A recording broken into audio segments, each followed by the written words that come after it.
नमस्कार मित्रांनो. तर आज होता रिझल्ट आपल्या इलेक्शन आमदारकीचा. तर बघा, रिझल्ट लागायच्या पहिलेच मामाचं आणि ते चालून गेलं होतं इकडं अंगावर गुदळ उधळणं. तर म्हणलं काय हरकत नाही भाऊ, चालू द्या म्हणलं, मामा जल्लोष करू द्या म्हणलं मामाला, काय आता.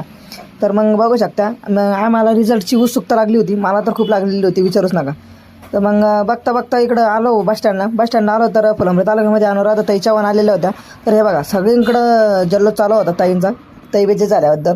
तर जिकडं बा तिकडं नुसतं फटाके चालू होते आज फोडणं. तर हे बघा, इकडं सगळेजण मिळून गुलाल उधळत होते. तर म्हणलं काय हरकत नाही म्हणलं, आपल्याकडे ताई आली म्हणलं, आता विशेष नाही म्हणलं, खेळ आली ताई आली म्हणजे ताईला जय करून मग निघालो होतो. तर आपले आजीनाथ फटाका फोडत होते बरं का, पण पहिला फुटलाच नव्हता तो. तर मग डबल लावला त्यांनी, डबल लावला तर बघू शकता तुम्ही, मग तो फुटला. पण आपल्या मामा तालवेड्याचे, त्या तालवेड्यात सिल्लोड तालुक्याचा निकाल राखीव होता. कारण की सत्तार साहेब आणि बनकर सर आघाडीवर होते दोघंजणं. तर मग तीनदा रेकॉर्डिंग झाली होती.